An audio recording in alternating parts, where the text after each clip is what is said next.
Hello everyone and welcome to my first ever Pixel Strike weapon review. Today I'm going to be reviewing the Sheriff Pistols, a very unusual kind of weapon to review, and yes, I am aware of that. The reason why I decided to make this my first ever weapon review on this game is because I just reached level 40 and that's the only level where you unlock these two, unless you get it from a case, which is very rare. Anyways, I do plan on prestiging, and if I do prestige, then I'll probably not use these two for quite a while. So do expect some weapon reviews of the high leveled weapons until I prestige again. And honestly, reviewing weapons on Pixel Strike is really not as easy as it was on Pixel Gun. I'm not saying that Pixel Strike reviews don't take effort, but whatever. But anyways, let's get into these very unique little Wild West revolvers. The status for these things are very much clear, but I'll still read them out anyway. In terms of damage, the Sheriff Pistols deal 50 hit points, so going for headshots is rather useless. Since it's going to kill them in 2 shots anyway, going for headshots in questionable situations where you're not sure that you'll land that shot is not really recommended. But there are situations where using headshots is useful. For example, you won't be able to kill a Juggernaut user in 2 body shots. If you're willing to do that in two hits, you'll have to at least shoot them in the head once. Another situation where using headshots is suggested is when fighting any player with less than 75 hit points, but of course there is no way to knowing how much health your enemy always has.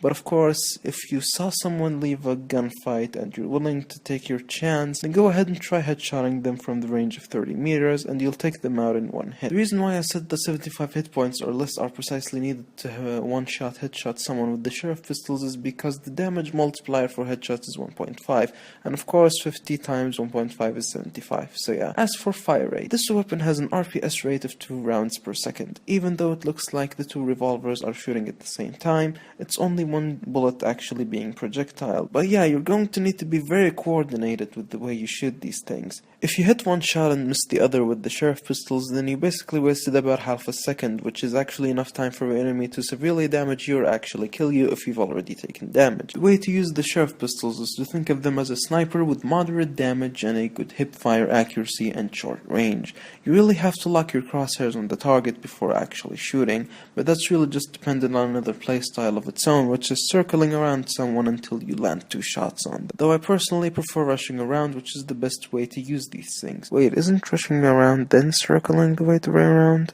I don't know. For the capacity of these weapons, you have a total of 12 rounds to use before reloading. The reload time is 1.10 seconds. As for its range, yeah, I'm yet to be able to measure range precisely. But all I know is that you should stay in semi-medium to short range if you want to be safe. As for attachments, I suggest running the Sheriff Pistols completely naked, as I haven't felt the difference at all whilst using them, and I do not suggest laser sights because they will decrease your performance in short range. Using them on long range isn't really worth it because these things only have 30 meters of range. As for suggested perks, I suggest lightweight for speed and agility. Rushing is a key factor with the Sheriff Pistols. For my overall experience with these things, I think they're a very good way of going out to try a new playstyle. If you do feel like they're really hard to use, that's because they're a weapon with a high skill gap, and that was confirmed by the developers themselves. Anyway, I hope you enjoyed my first ever review on Pixel Strike 3D, and one last note for any content creators out there. If you're looking to collaborate or quite simply plan on making videos with me, then you can contact me on Twitter. And yeah, that wraps it up for today's video, and I'll see you all later.